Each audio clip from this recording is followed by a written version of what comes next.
Hello, everyone. Welcome again, and thank you very much for joining Dragon Trail International and ForwardKeys for our first webinar of 2023. It is a very exciting time right now for developments in Chinese tourism, and today we're going to be bringing you the most up-to-date data on Chinese traveler sentiment, planning, and flight bookings. My name is Sienna Perulis-Cook, and I'm Dragon Trail's Director of Marketing and Communications. Joining me today from Beijing is our research analyst, Yelena Kaderbiek, and we are delighted to be teaming up with leading travel analyst ForwardKeys for today's session with China market expert Nancy Dai joining from Xiamen. I'm going to start off today's webinar with a brief update on China's international travel policies right now, as well as how the early days of reopening have gone. Then I will turn over to Nancy to share flight booking data for international and domestic flights in China from the end of 2022 into the first few months of 2023. Then Nunu will reveal the results of Dragon Trail's January 2023 Chinese Traveler Sentiment Survey. And finally, I'll wrap up with some suggestions for marketing based on the results of the survey.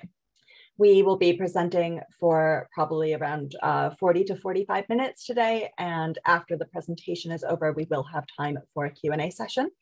You can send in your questions at any point during the webinar by using the Q&A button on your Zoom control panel, and we will answer as many as we can at the end of the webinar.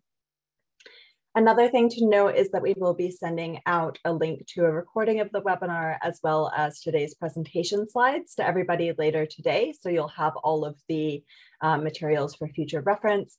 And we will also be sending you a copy of Dragon Trail's full January 2023 Chinese Traveler Sentiment Report, which we will be officially publishing directly after the webinar.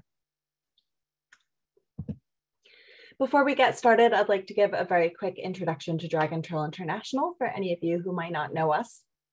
We are a marketing solutions company with extensive expertise in the tourism industry and in China, where we're headquartered. Our services include market research and strategy consulting, B2B and B2C digital marketing, virtual, hybrid, and offline events, and market representation services. We're proud to work with leading travel and tourism brands all around the world, including airlines, hotels, destinations, attractions, and more. You can find lots more information about the services that we provide, case studies of our work, the clients that we work with, and lots of free resources on Chinese digital marketing and outbound travel trends on our website, www.dragontrail.com. Since 2019, our research division, Dragon Trail Research, has been providing specialized data to the global tourism industry through consumer and trade surveys, bespoke research projects, focus groups, and more. Companies and organizations that have used Dragon Trail's research services include Tour España, the Singapore Tourism Board, the Macau Government Tourism Organization, and the World Bank. Okay, so first on the agenda today is a brief recap of the latest China travel news, since there have been lots of new developments lately. So the biggest, most important news is that China has reopened for international travel. Now, what this means is that since the 8th of January, Chinese citizens can now apply for a passport for non-essential travel reasons. International travelers that are returning to or arriving in China no longer need to complete any quarantine at all. All COVID-related flight restrictions have been removed. And while travelers into China will still need to provide a negative PCR test and fill out a health declaration form for customs, they won't need to apply for a digital travel code with the Chinese embassy like they did before. However, there is one way that's very relevant to the Chinese outbound tourism market in which the country has not yet reopened. Outbound group travel, which was first banned at the end of January 2020, still has not been officially allowed, and you won't find any international group tourism products on Ctrip, for example. So at this point, Chinese citizens can only travel abroad for tourism as independent travelers. We do expect this to change at some point, and we will share the news when it does on Dragon Trail's blog and social media channels. So with outbound travel reopened for a week and a half, how is it going? Countries around the world have chosen to take very different approaches. Many are singling out travelers from China for COVID testing as well as other travel restrictions, while other countries are totally open with no testing requirements or anything. Looking at some of the top destinations for Chinese outbound travel, Thailand and South Korea show both extremes of this situation.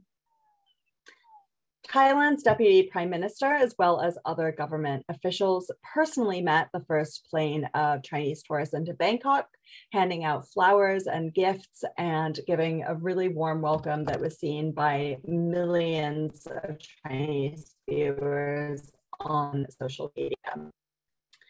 Thailand does not require any COVID tests and also offers visas on arrival for Chinese citizens.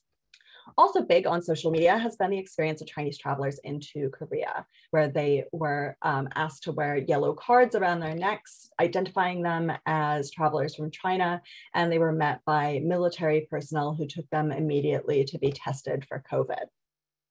Korea has also restricted the flights into the country from China. They can only arrive at one airport, and they have suspended issuing short-term visas to Chinese citizens. China has responded by suspending issuing short-term visas to Korean citizens. So it's still very early, but these first experiences could have a sustained influence on future outbound travel from China. Now, let's see what Chinese flight bookings tell us about the domestic and international travel market. And Nancy, I'll hand over to you. Thanks, Sienna.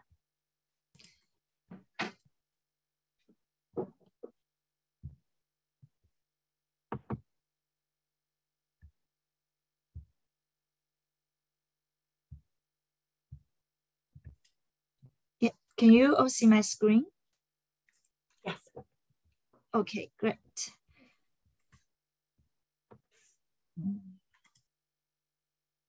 Yeah, so hello everyone, I'm Nancy, the China expert at ForwardKeys. Thanks for inviting us today to share some insights regarding Chinese travel. Just a few words about ForwardKeys and the data we will be using in this presentation. We are a B2B travel analytics company specializing in air travel. We use big data to help our customers understand travel demand and trends in real time. If you would like to know more about us, visit our website to see how we can help you. In today's presentation, we will use the key data set to look into the future of travel, issued air tickets, and seat capacity. I will begin with the China domestic travel trend. We will forward look what's coming for travel over the Chinese New Year, and we will have a look at Chinese outbound travel in the future. To start with, I would like to share an overview of the booking trend for domestic travel. Looking at tickets issued for any future travel within China, we see that bookings surged immediately on 7th of December when Chinese authorities announced that a negative PCR test would no longer be required for air travel between provinces. Then increased again after China removed all COVID-related restrictions on domestic travel on 26th of December. In the first week of 2023, bookings already reached 92% of 2019's level. However, this is also due to the shifting dates for the Chinese New Year. So in 2019, the Chinese New Year travel period starts later from 21st of January, while this year is from 7th of January. so we could see a busy booking period started earlier this year. And which are destinations are recovering fastest after the relaxation of COVID controls? Comparing tickets issued during the 7th of December 2022 and 10th of January 2023 to the same period in 2019, we see that Sanya topped the list, outperforming the pre-pandemic level by 2%. Chengdu and Haikou are in the second and third positions with 92% and 88% of recovery, respectively. After 2 years of COVID restrictions, will Chinese New Year make a comeback this year?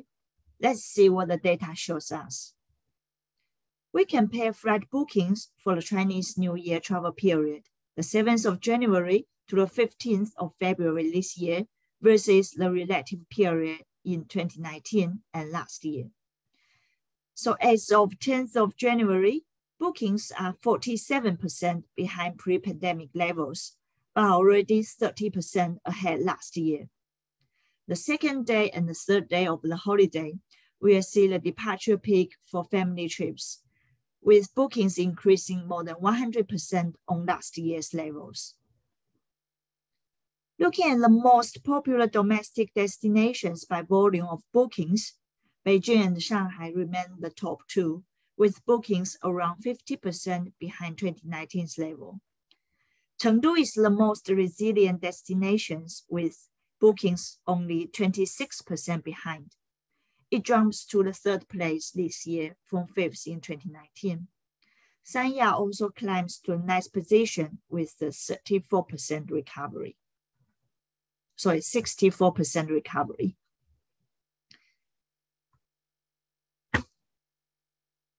So we are not seeing a full comeback immediately. So the industry needs some time to rehire staff and meet all flight safety and service requirements. China's aviation regulator plans to restore all flight capacity, including domestic and international, to 88% by 31st of January. Then what should we expect from a Chinese outbound travel market?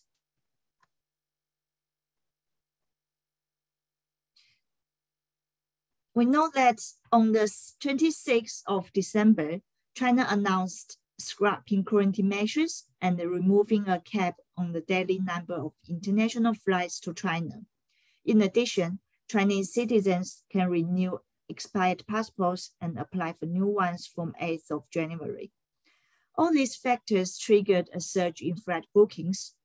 Outbound flight bookings between the 26th of December and the 8th of January jumped 199% compared to the same period last year, although they are still 82% behind pre-pandemic levels.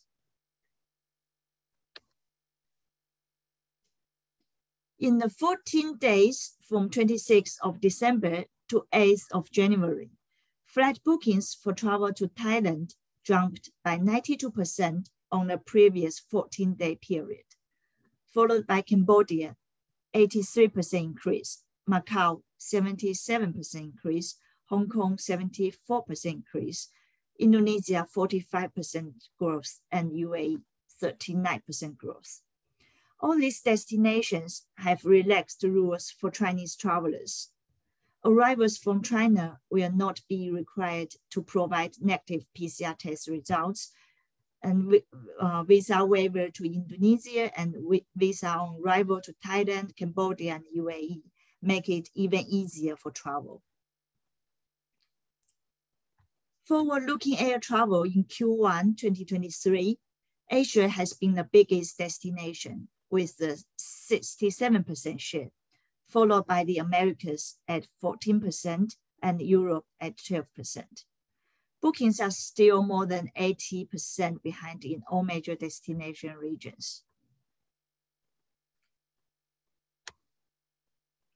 Looking at the top destinations, Macau is the biggest destination with the most resilient performance. During the past 3 years, Macau has been a major outbound destination for Chinese tourists. It gained much popularity with cost-effective travel products and hospitality. Travel to South Korea, the USA, Taiwan, Hong Kong, Japan, Singapore, Australia, and Canada are currently mainly driven by students, business travel, and VFR purpose. Travel to Thailand is still 96% behind 2019's level due to a large volume base, as it used to be the second largest destination for Chinese travelers. One of the major reasons for this slow recovery is the lack of capacity. Current scheduled international flight capacity in Q1 is only at 21% of 2019's level. And owing to approval requirements for traffic rights and airport slots, it will be difficult for airlines to gear back up very quickly. We can expect a more significant increase when airlines schedule for the next summer season, starting from the 26th of March. And due to the lack of capacity, China's outbound flight fares remain high, with average airfares in December 160% higher than in 2019. That said, there has been a downward trend since June. Expensive airfare could be another major factor hampering travel recovery now. And when examining the booking pattern for return trips, we see those bookings for flying in premium have a 5% increase in shares compared with the pre-pandemic period, with the share at 15% of total outbound travel. We also noticed that the share of single passenger is increasing by 12%. We expect that at the time being, we'll see young people that eager to explore the global again after 3 years are coming back first. Some key takeaways before I hand the floor over. First, the ease of COVID controls has triggered a surge in bookings for domestic flights. Sanya is the hottest destination with the fastest recovery. Second, forward bookings for Chinese New Year are currently 47% behind pre-pandemic levels, but already 30% ahead last year. Then, pent-up demand remains high, and Southeast Asian destinations are most likely to first benefit from the return of Chinese travelers. However, the lack of flight capacity and high fares could be the bottleneck for China's outbound travel recovery in Q1. And thanks, that's my presentation today. And back to you, Sienna.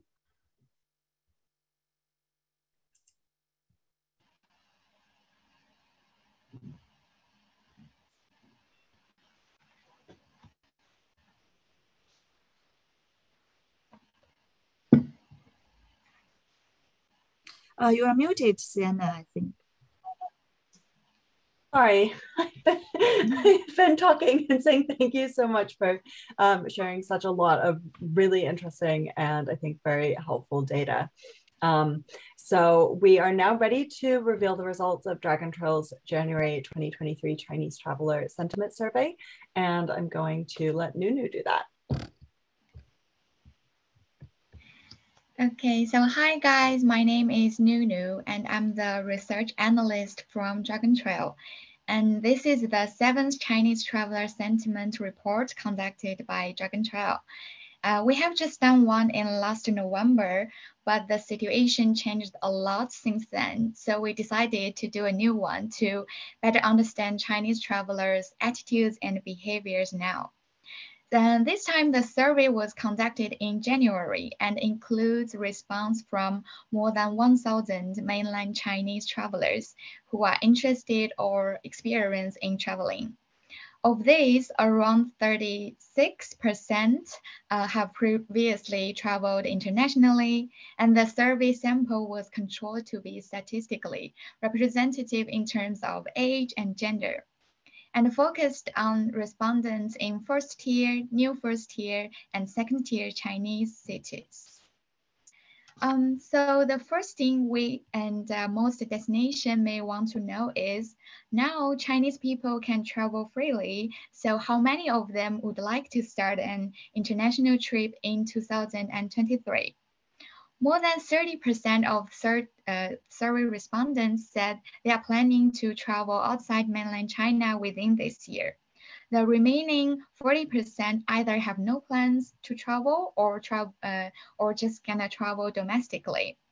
So it seems a large group of Chinese travelers are ready to go, and let's find out how would they describe their outbound travel in 2023. So we had an open question for this one and get many positive response. From the word clouds, we can tell that this group are full of expectation and positive emotions for outbound travel, with surging interest in international trips. Survey respondents said they were really excited to relax through nice trips, as well as experience scenery, food, culture, and shopping overseas with their families, friends, and lovers. Hong Kong, Macau, Korea, Japan, and Thailand were all mentioned as top destinations. Travelers will be planning their trips really carefully and taking safety into consideration. And very few of these respondents who are planning to travel within this year expressed anxiety about COVID. So it's also really important to know the reasons of those who seems are not likely to travel overseas within this year. Of 1,058 respondents, there are 419 have no international travel plans in 2023. The leading reason for most for not traveling abroad, which is around 54.9%, was the financial impact of the pandemic over the last 3 years. Travelers also worried about health risks from the COVID for themselves, also for their families. And the rate is around 52% to 54%. 1/3 or more of travelers are staying in mainland China because of the time constraints or inconvenience of applying a passport or visa. So since there are still more consumer sentiments leaning to international trips, let's find out for those who are ready to go and when, where, and how they would like to start their outbound travel. About when, nearly 40% of respondents said they are planning to travel abroad in the first 6 months of 2023. It's clear that the recovery will really start to pick up in the second half of the year. 42% said they would travel outbound in July and August, with 32% planning an autumn Gold Week trip. Destinations should get prepared accordingly. So where is the next thing to find out? Chosen by more than 20% of the survey respondents who are planning an outbound trip in 2023, Hong Kong stands out as the most popular destination for mainland tourists. Altogether, Great China destination, including Hong Kong, Macau, and Taiwan, account for 36.8% of responses. Thailand is by far the most popular foreign country, chosen by almost twice as many respondents as the second most popular destination, which is Japan. While the results indicate that Chinese outbound travel recovery will be pronounced within Asia, the below list is actually really similar to the outbound travel destination, top outbound travel destination before the COVID. About whom will they travel with? Family becomes a key word, with nearly half, which is 48% of consumers choosing to travel with their family. Travel destination and products who want to appeal to married couples, families with children, and families traveling with elder parents will best meet market demands. From product design to serve and advertise and keep the family travelers in mind will really help them to stand out. The large majority, which is around 70.9% to travel overseas, is around 5 to 10 days. This number is significant, so should be considered when creating travel products for the Chinese market. And then the next question will be, how much will Chinese travelers be spending? Around 65% respondents plan to budget around 30K RMB for their trip. So after experiencing COVID period, travel spending will be somewhat constrained for many Chinese travelers. Finally, we came to another important result, which is the information source. So OTAs like Ctrip and Qunar are unsurprisingly leading the top list, and then the rate is around 57.9%. But at the same time, we should focus on social media like Xiaohongshu. Especially this time, we asked consumers about each main social medias and found out like Xiaohongshu stand out as the most popular, and it's around 36%. The result really highlights how the aspirational travel apps have become increasingly important, not just for travel inspiration, but for planning too. Destination and other relating travel brands who want to establish an influence on Chinese travelers can consider opening an account or working with travel influencers who have already a sizable following in China. Okay, that's all for me, and I will hand back to Sienna. Thank you. Thank you very much, Nunu.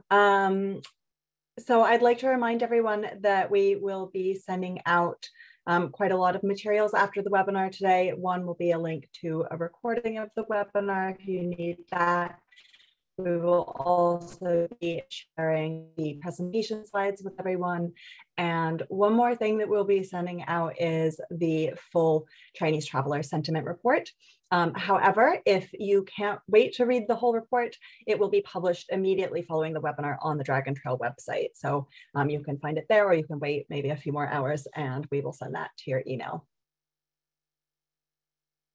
So now, before we move on to the Q&A section of the webinar, I'd like to share some suggestions for tourism marketing to China in 2023 based on our survey results and other market data.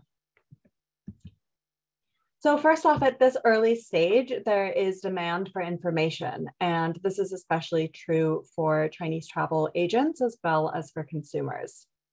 Remember that Chinese travel agencies haven't sold any outbound travel from China for the last 3 years, and they may have lost key talent. So they're going to need support and resources. The first important piece of information that needs to be really clear is any travel requirements, as well as any other practical travel information that can be made available. Things have been changing really quickly recently. And for instance, some countries said that they would not be requiring any COVID testing for travelers from China, and then they reversed that policy just a few days later.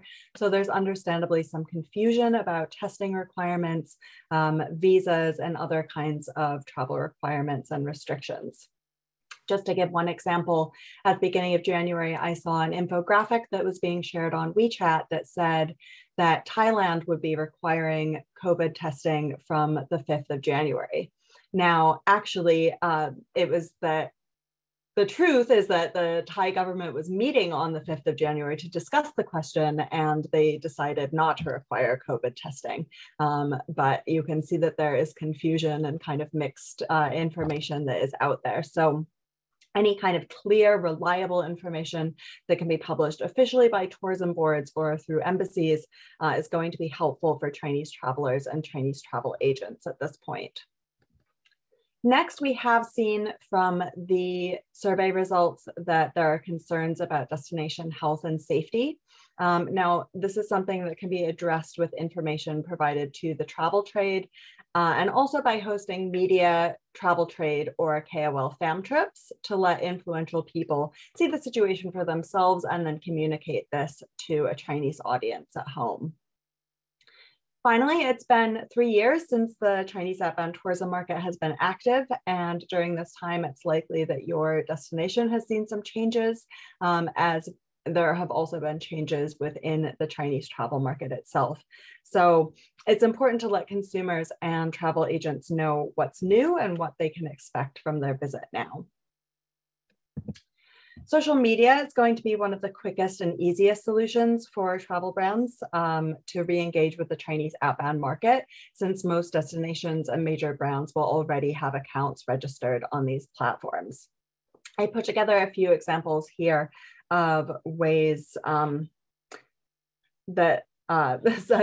examples of brands that are using the platforms at stage. I mentioned on the last slide about providing practical travel information. And a good example of that is what Tourism Australia is doing right now by sharing updated flight schedules through their WeChat account of flights between China and Australia. Now, this is not the typical kind of information that the tourism board would be sharing before the pandemic. Obviously, tourism boards are mostly focused on more kind of inspirational content. However, at this point in reopening, this kind of information is really helpful to travelers and to the Australian tourism industry. And it kind of gets travelers beyond that inspiration phase onto planning and booking. Social media is also a good place to welcome back Chinese visitors, and many tourism destinations around the world kind of jumped on that original reopening message at the end of December, publishing posts welcoming back visitors. And the post on Weibo that got the most engagement with that messaging was from the Tourism Authority of Thailand, which you can see here, which got more than 1,000 likes. Now, we saw in our survey results that Xiaohongshu, also known as Little Red Book, has become an increasingly important channel that Chinese travelers use for travel planning. And there are a couple of different ways that brands can start to use Xiaohongshu and establish a presence and do marketing there. Now, one option is opening an account and then posting through that account content that is suited to the aesthetics as well as the trends on Xiaohongshu. And you can see that that's something that Small Luxury Hotels of the World and the Polish Tourism Organization is doing now. Now, another way of doing marketing on Xiaohongshu, which you could do either in addition to or instead of opening your own account, is working with KOLs who are very influential or very active on this platform already. We can already see that these KOLs are out there posting vlogs and photos of their first post-pandemic trips. And 2023 is going to be a good year to look into fam trips and KOL collaboration.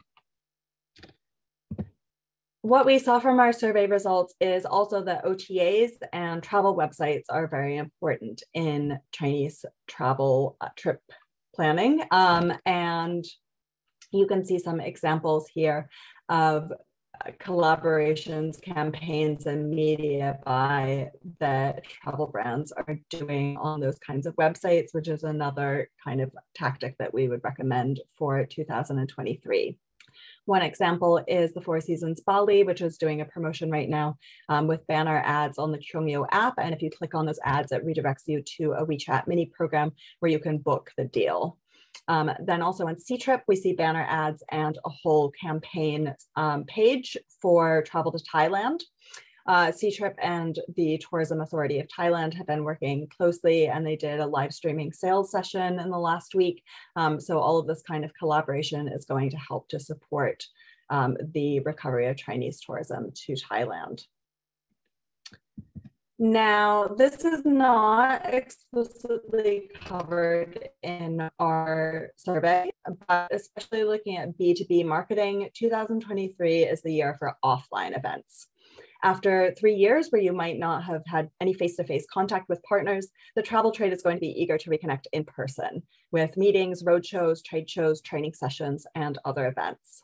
Now, while events like roadshows will probably take place in China, let's also take advantage of the new travel rules to take travel agents, media, and KOLs out of China with in-person fam trips.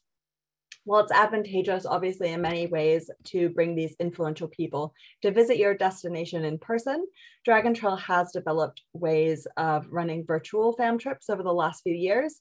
And we might advise actually using a hybrid model in 2023 in order to allow more people to join the fam trip remotely. Now, finally, for brands that really want to understand specifically what their image is in the Chinese market, which market segments they should target, what those travelers are looking for, and what they respond to best, we would recommend undertaking customized market research and auditing.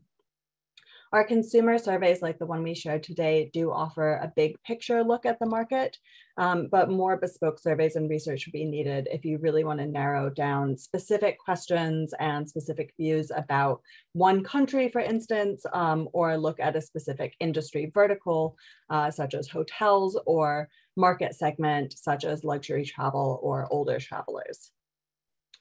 In addition to consumer research, we are also able to conduct surveys and focus groups with the Chinese travel trade. So before we start the Q&A session, I just wanted to give you a quick reminder that you can find lots more information about Chinese outbound travel, including all of our previous Chinese traveler sentiment reports and recordings of all of our previous webinars on the resources section of the Dragon Trail website. If you haven't already, please do sign up for our newsletter in order to get monthly updates and webinar invitations. And you can also follow us on social media on LinkedIn, Twitter, Facebook, and/or WeChat. So thank you, everyone. I can see we have a lot of questions here. And now we will kick off the Q&A.